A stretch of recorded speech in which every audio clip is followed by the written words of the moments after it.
يا اهلا بالحبايب، اعمل لايك واشتراك ويلا بينا على الحماس السريع. ده بيج دي وقاعد بيرقص وبيكون مش همه اي حاجه وبيكون فرحان وبيكون شغال في مطبخ عادي، لكن حياته هتتقلب دلوقتي رقص على عجل، كلها مرحله وقت. وهو بيرقص ومش جريان باي حاجه، تجيله واحده بتقول له خد مكاني لان انا رايحه لحبيبي وعايز اقعد حبه في البيت. بيفضل زعلان، بيقول لها خلاص هاخد مكانك عادي يعني. بتقول له شكرا، انا كنت مستني ان انت تقول كده لان انا كنت عندي شغل وعايز اخده. قال لها خلاص بقى سيبك مني بقى. قالت له انت قد ايه انت كبير؟ قال لها ما انا عارف ان انا طيب وغلبان. قالت له كمان بقول لك ايه، لما تقعد بالليل بطل تعاكس في الناس. ولكن بعد كده بتيجي واحده بيفضل يعاكس فيها، وبنعرف ان الواحده دي صاحبه اخته، اما دي اخته. وبيقول لها انت ايه ده؟ قالت له انت ما بتعرفش ان اختك اتقابلت في جامعه كولومبيا؟ قال لها جامعه كولومبيا؟ قالت له اه جامعه كولومبيا. قال لها ازاي اتقابلت دي؟ قالت له ما اعرفش بقى، انت واختك بقى يعرفوا. بتقول له انا كنت هقول لك كده كده. قال لها طيب. ويبان قد ايه ان بيك دي زهقان. واول ما هي قالت له صاحبه على حوار اخته وقبوله في الجامعه، بتكون زعلان قوي لان هي ولا قالت له اي حاجه، وهو متعود من اخته انها تشارك كل حاجه معاه، وهو لسه بيتكلم وبيعاتب بتمشي على طول وبتقول له سلام.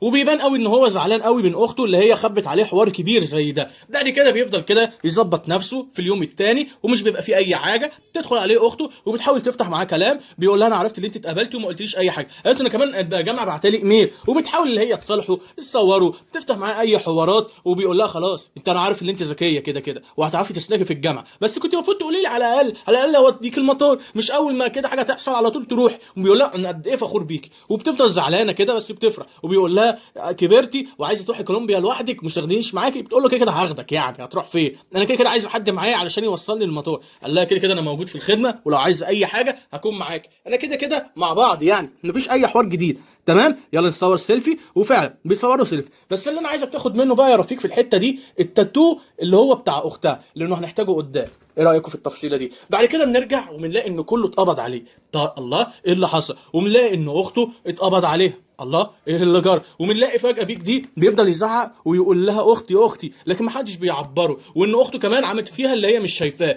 من كده بنعرف ان في حوار كبير حصل واحنا مش عارفينه. لا هتعرفوا كمان ثانيتين ثلاثه، ما تقلقش يا صديقي. بيفضل كده زعلان وبيفضل يقول ايه ده، هو ايه اللي حصل وايه اللي بيجرى؟ احنا كنا امبارح شغالين والدنيا زي الفل، اقوم في اليوم الثالث الاقي كل ده حصل مره واحده من غير ما حد يقول لي حاجه. وبيكون في حاله من الاكتئاب والحسره على اللي جراله، وبيقول اكيد في حاجه غلط حصلت وانا احنا مش عارفين اي حاجه. ايه اللي بيحصل ده؟ وبيفضل مستني لحد ما حد يقول له اي حوار او اي حاجه جديده. بيروح للمحاميه بتاعته وبيتفاجئوا بالاخبار بتقول له ان رئيس الولايه اللي احنا قاعدين فيها قرر اللي هو يمشي كل اللي هم معهمش ورق، اللي هم المهاجرين الغير شرعيين. وبقى انت طبعا معكش ورق ومهاجر غير شرعي فاتقبض عليك يا حلو. يا اما دلوقتي عندك حاجتين، يا اما تترحل وخلاص لبلدك، يا اما تتسجن، يا اما الحل الثالث اللي انت تخدم وتشتغل وبعد 3 شهور تاخد الورق اللي عليه العين وتبقى كأي وافد عادي. لان رئيس الولايه الناس كترت عنده وكمان مش قادر يغطي المكاليف ولا قادر يغطي الحاجات دي كلها. وبيفضل اللي هو كده زعلان وبتقول له لازم اللي انت تقرر يا تقعد في السجن يا اما تاخد الورق وتبقى كأي مواطن عادي. وبتقول له كمان اللي هو مش لاقي يغطي التكلفه اللي هو على السكان والاجور، يعني بمعنى صح مش عارف ياكلهم، مش عارف يجيب لهم اجور، وغير كده انه دخل على الانتخابات وعايز ينجح في الانتخابات، فحاله الوحيد اللي هو يمشي مهاجرين غير شرعيين ويجيب اصل السكان يشتغلوا مكانه. فهمتوا الفكره؟ هي دي الفكره. بيقول لها خلاص نبدا بقى ندخل في حوار جديد بعد الحوارات الغريبه واللي حصلت دي. بيقول لها بقول لك، قالت له قول، عملت لايك واشترك للقناه؟ قالت له لا. لا طب اعمل لي بدل ما اضربك بقى. اول واحده دي كارميلا، طبعا ما طلعتش من هدوم بتاع وينزداي بس هي شكلها حلو هنا بصراحه يعني خطفت قلبي. اما ده كريس، وكريس بيكون غريب حبتين ثلاثه اربعه خمسه. اما ده عمك ماك، ده مش ماك اللي انت بتاكله، ده ماك عادي ماشي مش مهم عدي. بعد كده دي الاموره بتاعتنا اسمها ليلى، ودي ليلى اللي هتبقى هيدور عليها احداث الفيلم. بيروحوا اللي هو محطه كده مش مفهومه وبيتجولوا فيها شويه لحد ما بيقابلوا رئيس المجمع الهلومه دي كلها، وبيكون الرئيس بتاعها اسمه ايدي. بيقول لهم انتوا هنا جايين تتعرفوا على الرئيس الجديد ولازم تكونوا محترمين معاه، انتوا كمان انتوا المتهددين، هو لا عنده حاجه. ومنقابل ايدي وبيقول لهم اظن ان انتوا عرفتوا كل حاجه، ان انتوا عندكم 3 خيارات، يا ترجعوا تاني السجن، يا اما تخدموا العالم الكبيره في دار العنايه هنا وتعاملوهم كانهم ابوكم وامهاتكم، يا اما زي ما انتوا عارفين يا اما هتترحلوا لبلدكم ولا من شاف ولا من دري، انتوا عرفتوا كل حاجه ومش مضطر ان انا اتكلم تاني. انا هقول لكم كل التعليمات، دول الاتنين هيفضلوا يرشدوكوا على اي حاجه انتوا عايزينها، وهيكونوا معاكم في اي حوارات. دي فنستيان والتاني طبعا من المكسيك. تمام، انتوا مش عايزين حاجه جديده، يلا بقى وروحوا. وقال لهم عرفهم على اوضهم بالمره، عشان هما لازم يكونوا جاهزين خلال ساعتين. يعني فطرهم، وبعد ما تفطرهم رجعهم تاني، وبعد ما ترجعهم تاني يبدا الشغل بقى علشان نشوف ايه الجديد. وبيديلهم فعلا الهدوم، بيلبسوا فعلا الهدوم، هي فعلا بيلبسوا، وكل واحد بيبدا يقسم نفسه، وكل واحد يمسك واحد من الناس الكبيره دي. يعني كل واحد بيبدا يترحل. بيج دي بيكون متضايق من الحوار، لانه اول مره يدخل في حوار كده، اللي هو يراعي واحد كبير في السن، واللي هو بقى يعمل لهم كل حاجه. وبيفضل يتكلم مع واحده وهي مش بتكون معبراه، بس باين كده ان الواحده دي يعني نظراتها عايزه تقول حاجه، او هي عايزه تنبهه لحاجه، لكن هو بيكون مش عارف اي حاجه. يفضل يتكلم في اي كلام. بتيجي ليلى بتقول له خلاص طالما هي مش معبراك اقرا لها كتاب، ممكن بتكون بتحب الكتب والروايات. وبيقول لها ماشي، وفجاه بيقول لها خلاص انا هقراه. ايه الملل اللي احنا فيه؟ قالت له هنعمل ايه؟ احنا عايزين ناخد الجنسيه، وده الحل عشان نقعد في الولايه كده، يا اما هنترحل، عشان كمان احنا كنا عندنا شغل، وكمان سيبنا الشغل ده وبقينا بنخدم ببلاش. بيقول لها خلاص. بيفضل يقرا حبه كده في الكتاب، وبيكون بيقرا اي حاجه. وكمان الفكره ان هو كمان مش بيعرف يقرا قوي.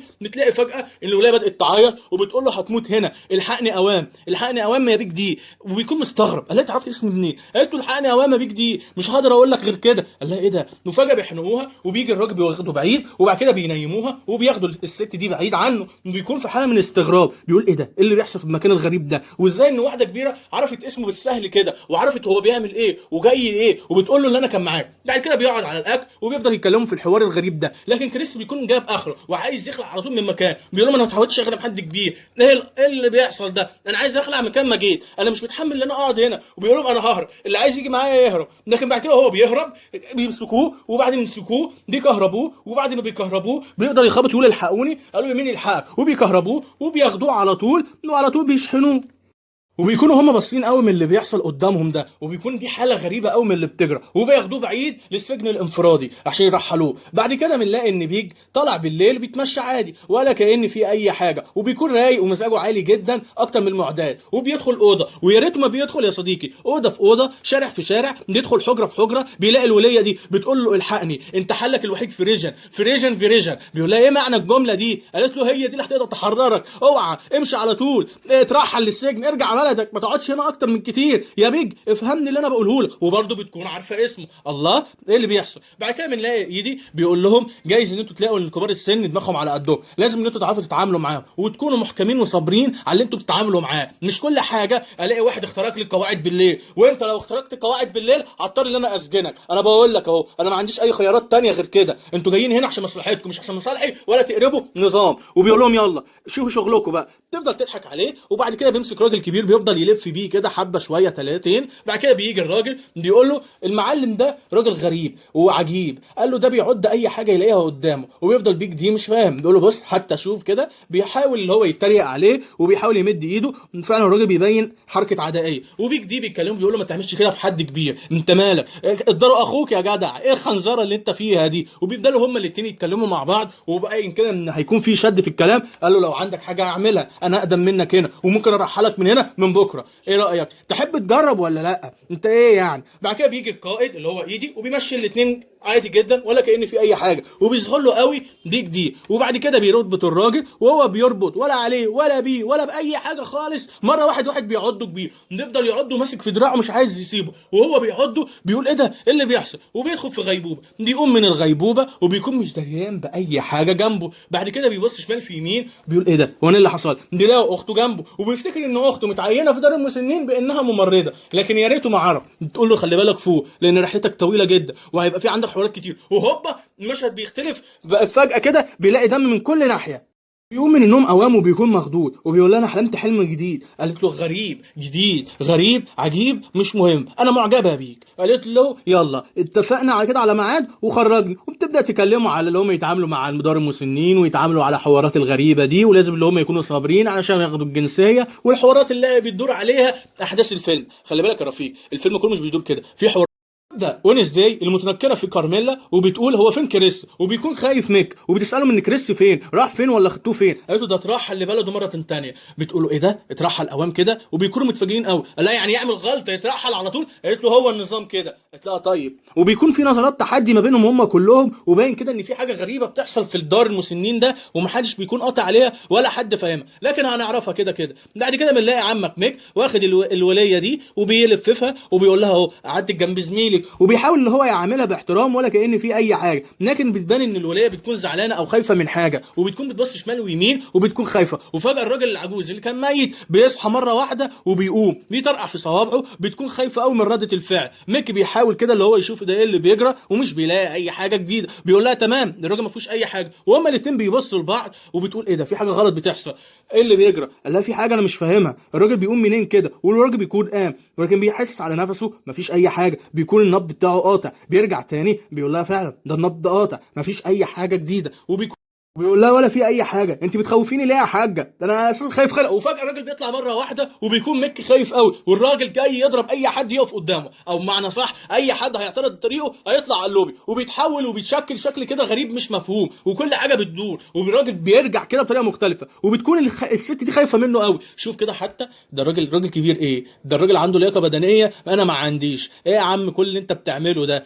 ايه ده ايه الرعب اللي انت فيه ده؟ وبتكون خايفه وقلقانه انها تقرب له، لكن بيكون ميكي كمان خايف وبيقول ايه اللي بيجرى. والراجل مره واحده بيتحول، وطبعا في حاجات انا خفيتها عليكم لان ما ينفعش تتفرج عليها. وبعد كده ميكي بيقول له على كل حاجه البيك دي، بيقول له الراجل اتجن. الراجل مره واحده لقيته عنده لياقه بدنيه مش عندك انت ولا عند اي حد، لقيته بيلف ولقيته رايح جاي. في حاجه غلط بتحصل هنا صدقني، في حاجه غريبه. وبيقول للمدير بتاعه الكلام ده، وبيقول له مفيش حاجه اسمها كده، وان هو ما ماتش موته طبيعيه. الراجل كان بيتحول وبيتلفف وعنده لياقه وبيتلوى. في حاجه غلط، ازاي واحد كبير يعمل كل الحوارات دي؟ اكيد في حاجه احنا مش فاهمينها. وبعد كده بيك دي واخد ليلى وبيوريها المفتاح وبيقول لها بقول لك ايه، فكك من اليوم اللي جرى النهارده وتعالي نخرج لنا كده حبه حلوين. وبيخرجوا وبيعوموا في البسين، وتفضل تكلمه وتقول له انا عجبت بيك اول ما شفتك، وده بيقول لها انا عجبت بيك اول ما شفتك، وخلي بالك من ليلى تاني مره لان هيبقى ليها حوار كبير. وبتقول له بقول لك ايه، نتيجه بقى نتقرب من بعض، عايز اخطفك كده بص مشبك. قال لها طيب عادي يعني، هو ده اللي انت عايزاه؟ انا لو معايا القمر دي هعمل معاها اي حاجه يا رفيق. من جايه بتقول له لازم ان احنا نعرض ضوابط هنا علشان انا وانت نخرج ونخلف لنا بيبي صغير ويفرع معاك يا عم العنبور. قالت له ايه رايك، جاي معايا ولا لا؟ قال لها جاي معاك. بتكون جهزت له وبتكون شكلها حلوه قوي. وطبعا انتوا عارفين الباقي اللي بيحصل لما واحده بتطلع مره واحده كده وهوب اخفي على طول. وفي اليوم التاني بعد عمل الارتاح وبيبص كده للوليه الكبير، قال له انا عايز اعرف الست دي ايه سرها، وازاي عرفت انا اسمي هنا، وازاي انا جيت من هنا. اكيد في حاجه غلط انا مش فاهمها، انا اروح اتكلم معاها كده ممكن الاقي منها اي حاجه جديده. وفعلا بيروح وبيتكلم معاها وبيسلم عليها، بيقول لها انت عرفتي اسمي منين بقى، او عرفتي ان انا منين؟ اكيد في حاجه انا مش فاهمها، اكيد انت عارفه حاجه انت مخبيها عليا. انا عايز اعرف كل حاجه ومش عايزك تخبي حاجه عليا، قدريني ان ابنك وانا هساعدك في اي حاجه. وبيفضل يكلمها كده وبيحاول انها يقلب معاها اي كلام، لكن بتمسك فيه وبتقول له ساعدني اوام، في حاجه بتحصل غلط هنا هيخلصوا عليكم، لازم تكون مفتح ولازم تحرص على نفسك، على فكره انتوا مش مكملين هنا كتير. وبيكون متفاجئ ان هي مسكت فيه وصرخت واديته ورقه كده من تحت لتحت، وبيكون مش فاهم ايه اللي بيحصل هنا. وبيجي قلب الحنين بيحاول اللي هو يهديه حبه من الحوار اللي جراله، وبتقول له على فكره كل ده عادي ممكن تقابله كتير في حياتك. قال لها اقابله ايه، في حوار غلط بيجرى، الست دي كل ما بتشوفني بتكون مجنون. قالت له عادي هتقابل من كده كتير، انت تتعامل مع ناس كبير. وبيقول له خلاص بقى ميك طلعها من دماغك. قال له مش هطلعها من دماغي، انا عايز اعرف دي مالها. وفجاه بنلاقي وينزداي اللي هي كارميلا بتوريهم حاجه كده في دماغها وحاجه لدعتها، بيقول لها خلي بالك في حوار غريب هنا بيحصل. قالت له ايه هي؟ قالت له في واحده تقول شويه نادين. ميك راح قال لها خلاص كلنا مع بعض ولازم ندخل الاوضه دي، وبالمره ندخل اوضه المدير نعرف ايه الجديد. وهو قاعد معاهم بيفضل يقلب في الورقه دي، والورقه دي بتبقى واخداه كله عشان هي الورقه اللي اديتها له على طول في السر، وبيكون عايز يعرف ايه حكايه الورقه دي، ومكتوب عليها كلمه هيلب يعني هي عايزه مساعده. بيضطر بعد كده انه يدخل لها وانه ياخد يجازف ويدخل لها بعد كده في العنبر بتاعها. بيقوم على طول من النوم وبيقول يلا بقى زي اللي بيحصل يحصل، اكيد وراكي حاجه انا مش فاهم. بيحاول اللي هو يمشي واحده واحده، بيعدي الحراس، بيدخل الاوضه وبيكون في حاله توتر جدا، وبيحاول اللي هو يوصل لها باي طريقه وبيلاقيها. وبعد كده بيحاول كده يفحصها شمال ويمين، بيقلبها بيلاقي ان عليها تاتو بتاع اخته، وبيعرف دي اخته. قال لها ازاي تبقى اختي؟ وفجاه بيلاقي ان هي بقت كبيره وبقت عندها شيخوخه مبكره، وايه اللي بيحصل ده؟ وبيكون في حاله غريبه وايه الحكايه، وبيكون في حاله صدمه كبيره. بيحاول يرجع، ده بيديله على طول باللوكميه بعد كل اللي عمله ده، بيرقده في مكانه وبيقول له ما كانش ينفع تيجي هنا، وهوب بيقلب بعد كده